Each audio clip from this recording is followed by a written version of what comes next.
Assalamualaikum warahmatullahi wabarakatuh. Bagaimana kabar anak-anak hari ini?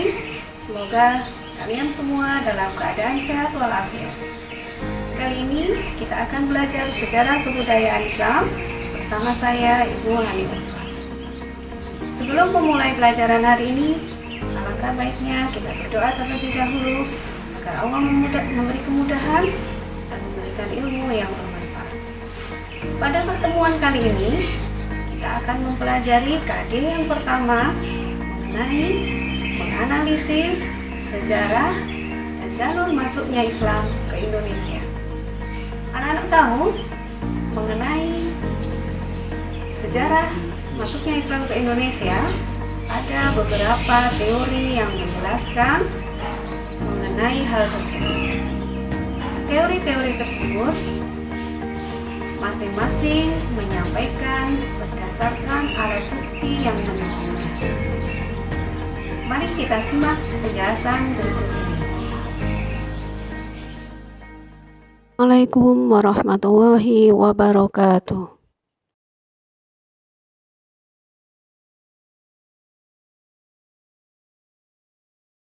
Yang akan kita bahas kali ini yakni KD 3.1 dan KD 4.1.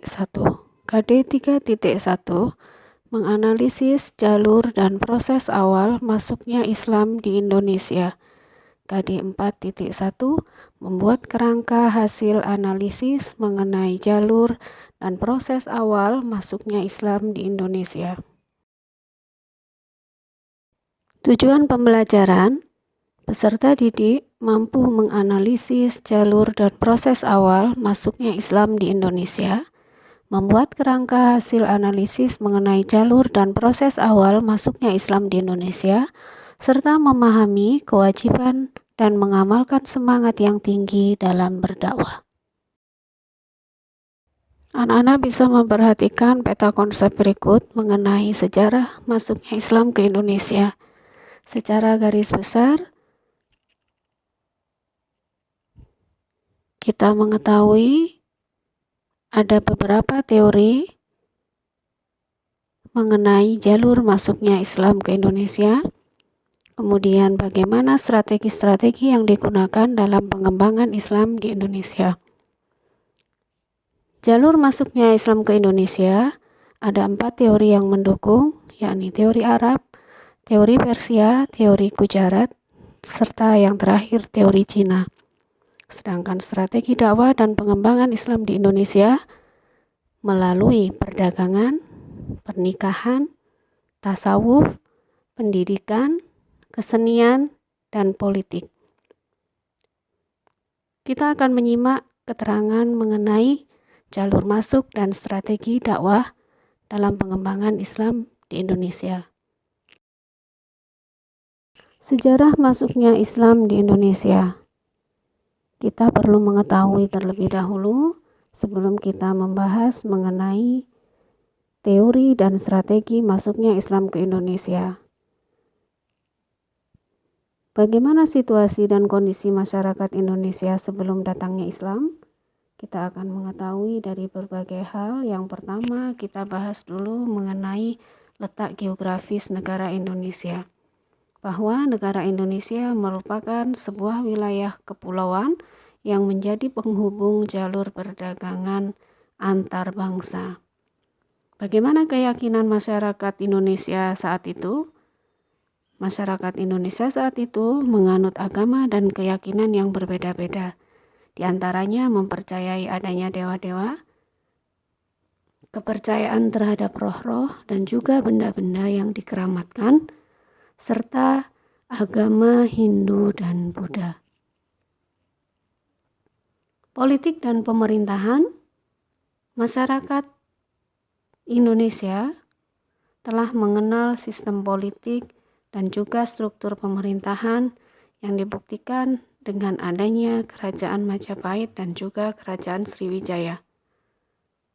Sedangkan perekonomian dan perindustrian, masyarakat Indonesia menekuni bidang pertanian, perindustrian, dan juga perdagangan.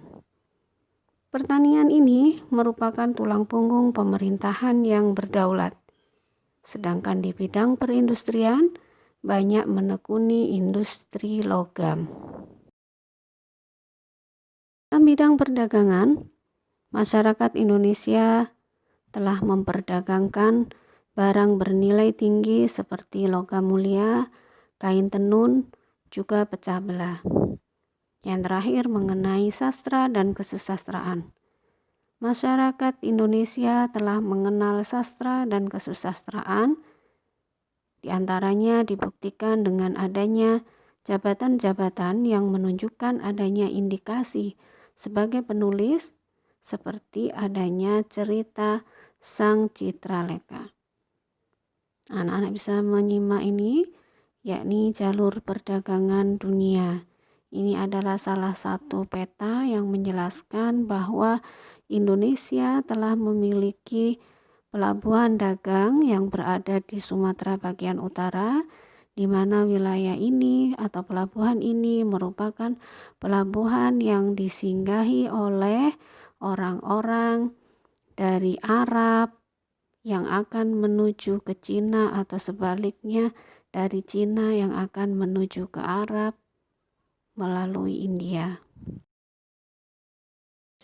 Ini adalah contoh peninggalan artefak keagamaan bangunan Candi Jabung yang berada di Probolinggo.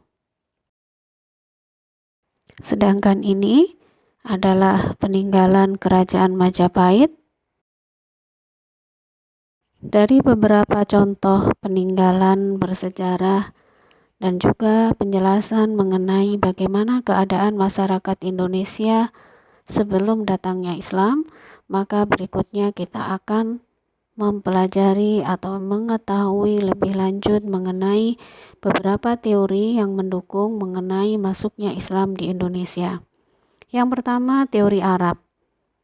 Pendukung teori ini diantaranya ada Buya Hamka, seorang tokoh agama intelektual nasional dari Minangkabau, Sumatera Barat, dan juga Sir Thomas Arnold.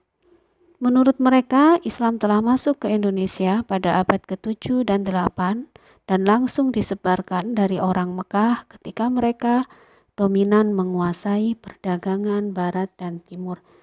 Mengenai teori ini dibuktikan oleh beberapa hal, yakni pertama, telah diketemukannya pemukiman Islam di Baros, yaitu wilayah di pesisir barat Sumatera.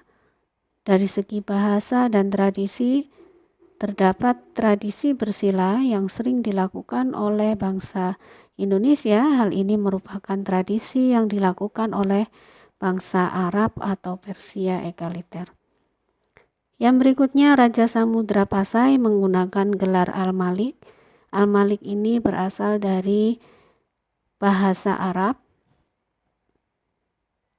dan ini dipakai sebagai gelar sultan-sultan di Mesir saat itu. Kemudian Kerajaan Samudra Pasai menganut aliran mazhab Syafi'i. Teori yang kedua yakni teori Persia. Dalam teori ini berpendapat bahwa proses kedatangan Islam ke Indonesia berasal dari Persia atau sekarang yang kita kenal dengan negara Iran. Seorang sejarawan asal Banten yang bernama Husin Jayadiningrat adalah pencetus teori ini.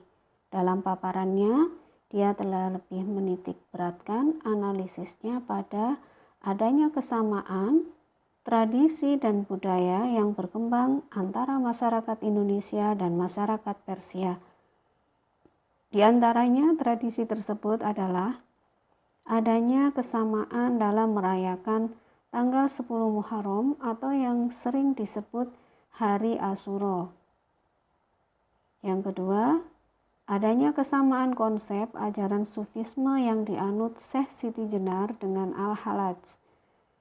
Yang berikutnya, penggunaan istilah bahasa Iran atau Persia dalam sistem mengajar huruf Arab untuk tanda-tanda bunyi harokat.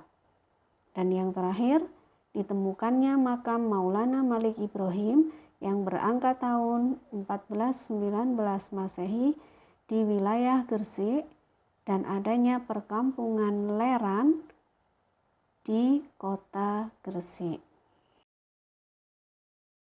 Teori yang ketiga adalah teori Gujarat atau India. Teori ini menjelaskan bahwa Islam masuk ke Indonesia pada abad ke-13 Masehi dan berasal dari Gujarat. Tokoh yang memperkenalkan teori ini diantaranya seorang sarjana Belanda bernama J. Pitznapel dari Universitas Leiden. Dalam pandangannya, bangsa Arab yang bermadzhab Syafi'i sudah tinggal di Gujarat dan Malabar sejak awal tahun Hijriah. Akan tetapi yang menyebarkan langsung Islam ke Indonesia untuk pertama kalinya itu bukanlah bangsa Arab, melainkan para pedagang Gujarat yang sudah memeluk Islam terlebih dahulu. Berikutnya, pendapat Snokholm. Dalam pendapatnya, ia menyampaikan bahwa Islam lebih dahulu menyebar dan berkembang di kota-kota India. Selanjutnya, orang-orang Gujarat yang lebih dahulu membuka hubungan perdagangan dengan orang Indonesia dibanding pedagang dari Arab. Menurut J.P. Moquet, adanya batu nisan Sultan Malik As-Saleh yang merupakan raja kerajaan Samudra Pasai yang bertuliskan angka tahun 1297 Masehi menggunakan batu nisan yang berasal dari Gujarat. Juga adanya makam Maulana Malik Ibrahim di Gresik. Keduanya mempunyai bentuk yang sama dengan nisan yang ada di Kambai, Gujarat. Teori keempat yakni teori Cina. Meskipun tidak semua tokoh sejarah sependapat tentang teori Cina, tetapi ada baiknya kita mempelajari teori Cina ini. Teori ini menyampaikan bahwa masyarakat Cina juga berperan dalam menyebarkan Islam di Indonesia. Hal ini disampaikan bahwa Cina telah berbaur dengan masyarakat Indonesia jauh sebelum Islam dikenal, yaitu pada masa Hindu dan Buddha melalui jalur dagang. Menurut Sumanto Al-Qurtubi dalam bukunya Arus Cina, Islam, Jawa menyatakan menurut kronik atau sumber luar negeri pada masa dinasti Tang, wilayah Guangzhou, Kanton, Zhangzhou, dan pesisir Cina bagian selatan telah ditemukan pemukiman Islam. Berikutnya, Raja Islam pertama di Jawa yakni Kerajaan Demak. Raja Islam tersebut bernama Raden Fatah, merupakan keturunan Cina dari ibunya yang berasal dari Champa, Cina wilayah bagian selatan dan sekarang masuk bagian wilayah Vietnam. Juga peran orang-orang dari negeri Cina ini juga bisa dilihat dari peninggalan-peninggalan yang berarsitektur Tiongkok, diantaranya masjid yang banyak dibangun oleh komunitas Cina di Pulau Jawa. Dan yang terakhir, pelabuhan penting di kota Gresik telah diduduki pertama kali oleh pelaut dan pedagang dari Cina pada abad ke-15. Proses Islamisasi di Indonesia atau strategi yang dipakai oleh ulama dalam menyebarkan Islam di Indonesia melalui beberapa pendekatan, di antaranya melalui perdagangan. Perdagangan ini memainkan peran yang sangat penting dalam proses masuknya Islam di Indonesia. Para pedagang dari Arab, Persia, Gujarat maupun Cina memegang peranan penting sebab di samping berdagang mereka juga menyebarkan agama Islam. Mereka mendirikan perkampungan sendiri yang disebut pekojan. Ini bagi perkampungan orang-orang Arab, dan juga pecinan yang merupakan perkampungan orang-orang dari wilayah Cina atau dari negara Cina. Melalui perdagangan inilah Islam berkembang pesat, dan hal ini didukung oleh situasi politik saat itu ketika para bupati pesisir berusaha untuk melepaskan diri dari kekuasaan pusat yang sedang mengalami kekacauan atau perpecahan. Berikutnya, melalui pernikahan. Pernikahan putri bangsawan dengan pedagang muslim dilakukan secara Islam dengan mengucapkan kalimat syahadat. Pernikahan merupakan saluran islamisasi yang paling mudah. Dari pernikahan itu pula akan membentuk suatu ikatan kekerabatan antar pihak keluarga laki-laki dan perempuan. Strategi pernikahan ini pun juga melalui para pedagang, ulama, atau golongan lain yang menikah dengan bangsawan, bupati, atau raja yang akan lebih menguntungkan. Status sosial ekonomi ataupun politik para bangsawan, bupati, atau raja akan mempercepat proses islamisasi. Banyak contoh yang dapat dikemukakan mengenai proses islamisasi ini melalui pernikahan antara lain sebagai berikut. Pernikahan Putri Campa dengan Raja Brawijaya yang melahirkan Raden Fatah. Perkawinan Rara Santang, Putri Prabu Siliwangi dengan Syarif Abdullah melahirkan Syarif Hidayatullah. Berikutnya perkawinan atau pernikahan Putri Blambangan dengan Maulana Ishak mempunyai seorang putra bernama Raden Paku. Perkawinan Raden Rahmat dengan Nyai Gede Manila melahirkan Sunan Bonang dan Sunan Derajat. Sehingga melalui pernikahan ini, orang-orang pribumi bangsawan tertarik kepada para pedagang muslim karena pedagang muslim dianggap berstatus sosial ekonomi yang tinggi. Begitu sebaliknya, para pedagang muslim juga mau menikah dengan para putri bangsawan karena melalui pernikahan orang-orang terpandang ini, pernikahan dengan orang-orang terpandang ini akan mempercepat proses islamisasi. Berikutnya melalui tasawuf. Ajaran tasawuf berperan besar dalam proses masuknya Islam ke Indonesia.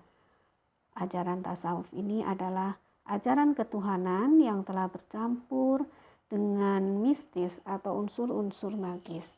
Ajaran tasawuf masuk ke Indonesia pada abad ke-13 yang ini dibuktikan dengan adanya ahli tasawuf yang terkenal seperti Hamzah Fansuri, Samsudin As-Sumatrani, dan juga Nuruddin Ar-Raniri. Sedangkan di Pulau Jawa terdapat Wali Songo yang mengajarkan tasawuf, diantaranya Sunan Bonang dan Sunan Kudus. Cara yang berikutnya atau pendekatan yang berikutnya adalah melalui pendidikan. Pendidikan memainkan peranan penting dalam proses masuknya Islam di Indonesia. Lewat pendidikan, terutama dalam pesantren yang diselenggarakan oleh guru-guru agama, para kiai dan ulama, pesantren ini merupakan lembaga yang penting dalam penyebaran agama Islam karena merupakan tempat pembinaan calon guru-guru agama, kiai, dan juga ulama. Pada masa pertumbuhan Islam di Jawa, kita mengenal beberapa pesantren, di antaranya pesantren Ampel Dento atau Ampel Denta di Surabaya ini oleh Raden Rahmat, dan juga pesantren Kiri di kota Gresik. Pendekatan yang berikutnya atau strategi yang berikutnya adalah melalui akulturasi budaya atau kesenian. Dengan masuknya Islam ke Indonesia, kembali mengalami akulturasi yang melahirkan kebudayaan baru, yaitu kebudayaan Islam Indonesia. Masuknya Islam tersebut tidak berarti kebudayaan Hindu dan Buddha hilang begitu saja. Di antaranya bentuk akulturasi ini adalah mulai dikenalnya tulisan Arab atau Arab Melayu atau kita kenal sebagai tulisan pego. Adanya seni wayang yang bermuatan cerita bernuansa Islam. Kemudian adanya atap masjid, ini dari segi arsitektur, adanya atap masjid yang berbentuk tumpang dan juga tidak dilengkapi dengan menara. Yang terakhir, proses atau pendekatan melalui jalur politik. Di Maluku dan Sulawesi Selatan, kebanyakan rakyat masuk Islam setelah rajanya memeluk Islam terlebih dahulu. Pengaruh politik raja sangat membantu tersebarnya Islam di daerah ini. Di samping itu, baik di Sumatera dan Jawa maupun di Indonesia bagian timur, demi kepentingan politik, kerajaan-kerajaan Islam memerangi kerajaan-kerajaan non-Islam. Kemenangan kerajaan Islam ini secara politis banyak menarik kedudukan kerajaan bukan Islam untuk masuk Islam. Melalui pendekatan politik ini, efektif mengajak atau mempercepat penyebaran Islam karena seorang raja yang telah masuk Islam akan dengan mudah mempengaruhi rakyatnya untuk juga memeluk ajaran Islam. Dari uraian-uraian di atas mengenai teori-teori dan strategi masuknya Islam ke Indonesia, maka saat ini kita bisa mengetahui atau bisa merasakan bahwa dengan adanya usaha para penyebar Islam di Indonesia, akhirnya penduduk Indonesia saat ini banyak yang telah memeluk ajaran Islam. Hal ini bisa dikatakan sebagai suatu kesuksesan. Nah, kita akan mengetahui apa sebenarnya faktor-faktor yang mendorong atau yang mendukung perkembangan Islam di Indonesia. Secara garis besar, ada dua faktor yang bisa kita simpulkan, yakni faktor intern, yakni dari ajaran Islam itu sendiri, dan faktor ekstern, yakni faktor di luar Islam, yakni dari masyarakat Indonesia itu sendiri. Sekarang faktor internal. Yang pertama, Islam itu bersifat terbuka. Yang kedua, penyebaran Islam dilakukan secara damai, bukan dengan kekerasan atau pemaksaan. Kemudian dalam Islam tidak dikenalkan sistem kasta. Hal ini berbeda dengan keyakinan agama Hindu saat itu yang masyarakatnya itu mempunyai kedudukan status sosial dalam kehidupan sehari-hari. Ada kasta tertinggi Brahmana dan kasta terendah yakni Sudra. Kemudian acara pada agama Islam dilakukan dengan lebih sederhana. Ini berkebalikan dengan agama yang dianut kebanyakan masyarakat Indonesia saat itu. Yang berikutnya, untuk masuk Islam sangatlah mudah, tidak memerlukan biaya atau ritual-ritual yang rumit. Berikutnya, ajaran Islam berupaya untuk menciptakan kesejahteraan kehidupan masyarakat. Sekarang faktor eksternal yang mendukung perkembangan Islam di Indonesia. Yang pertama, agama Islam dapat dijalankan dimanapun. Maksudnya, kita kemana saja, kita dapat menjalankan perintah-perintah agama.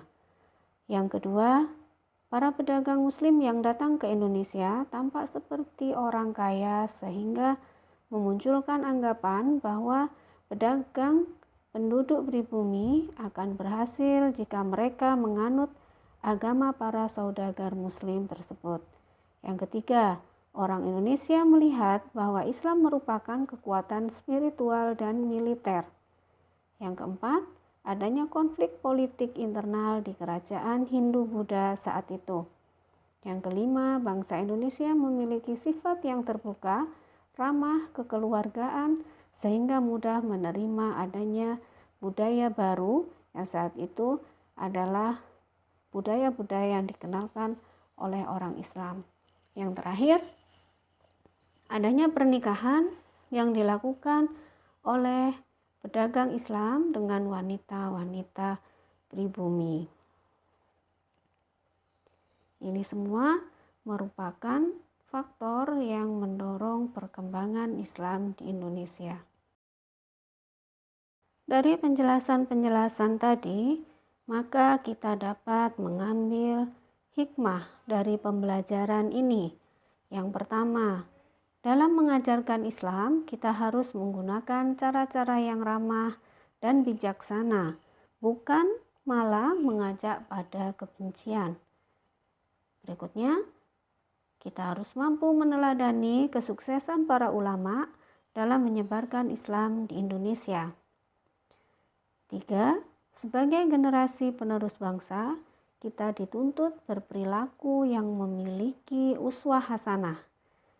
Dan yang terakhir, mengajarkan kepada kita untuk tetap menjaga persatuan dan kesatuan bangsa demi keutuhan negara Indonesia. Semoga dengan penjelasan-penjelasan yang telah Ibu sampaikan tadi, anak-anak bisa memahami materi perkembangan Islam di Indonesia.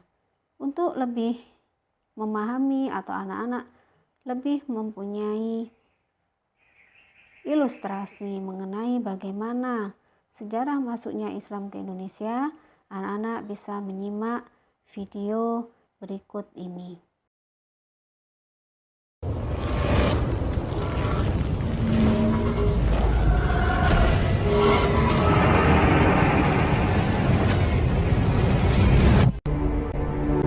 Assalamualaikum warahmatullahi wabarakatuh. Selamat pagi pemirsa Trans 7.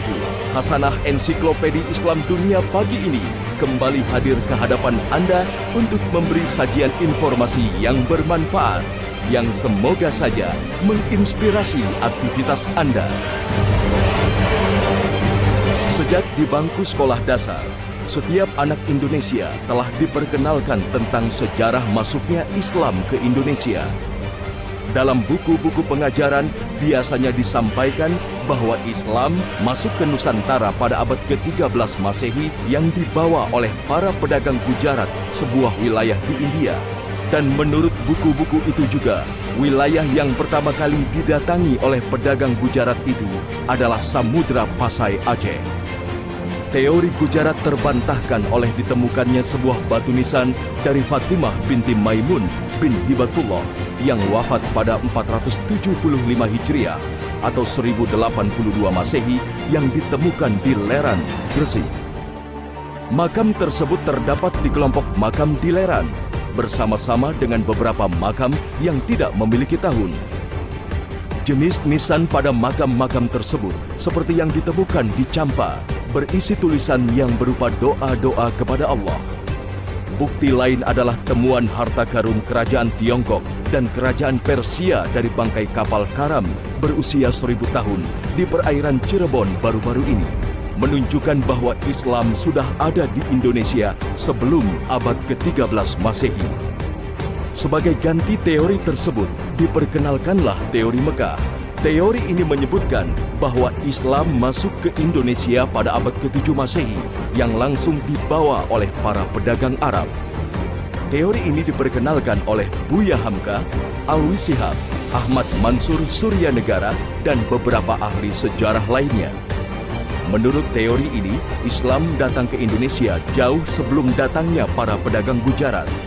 Islam datang ke Indonesia pada abad ke-7 Masehi atau awal abad Hijriah pada masa pemerintahan Khulafaur Rasyidin. Dan agama Islam langsung diperkenalkan oleh para saudagar dari Mekah, Madinah, dan sekitarnya. Teori ini diperkuat oleh beberapa literatur Cina yang menyebutkan bahwa menjelang seperempat abad ke-7 Masehi telah berdiri perkampungan Arab Muslim di pesisir pantai Sumatera. Di perkampungan ini diberitakan orang-orang Arab bermukim dan menikah dengan penduduk lokal dan membentuk komunitas-komunitas Muslim. Hal ini tidaklah mengherankan karena Kepulauan Nusantara sejak abad ke-7 telah dijadikan jalur perdagangan oleh para saudagar Arab yang memasuki Cina lewat jalur laut. Kesimpulan itu didasarkan pada manuskrip Cina pada periode dinasti Tang. Manuskrip Cina itu mengisyaratkan adanya permukiman Arab di Cina yang penduduknya diizinkan oleh kaisar untuk sepenuhnya menikmati kebebasan beragama. Dan Cina yang dimaksudkan dalam manuskrip pada abad pertama Hijriah itu tiada lain adalah gugusan pulau-pulau di timur jauh, termasuk Kepulauan Indonesia. Dari manuskrip Cina itu pula, terdapat informasi mengenai jalur penyebaran Islam di Indonesia. Disebutkan, masuknya Islam bukanlah dari 3 jalur emas, Arab, India, dan Persia, sebagaimana tertulis dalam buku-buku sejarah selama ini, melainkan langsung dari Arab yang dibawa oleh para pedagang Arab. Teori Mekah ini juga menunjukkan bahwa Islam telah ada di Nusantara sejak abad ke-7, yang artinya Islam di Nusantara telah berumur 14 abad, hampir sama dengan umur Islam di Timur Tengah yang merupakan tempat lahirnya Nabi Muhammad SAW.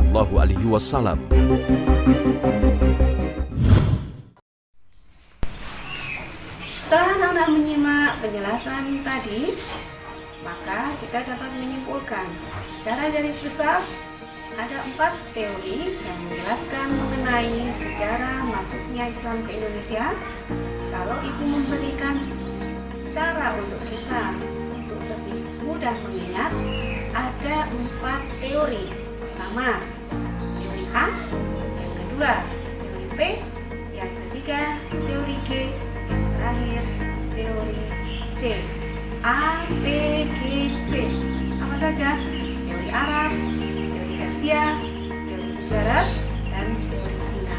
Kemudian mengenai strategi masuknya Islam ke Indonesia, ada beberapa hal yang telah disampaikan tadi, di antaranya mengenai cara perdagangan yang dilakukan oleh orang-orang asing yang disebut APGJ tadi masuk ke Indonesia.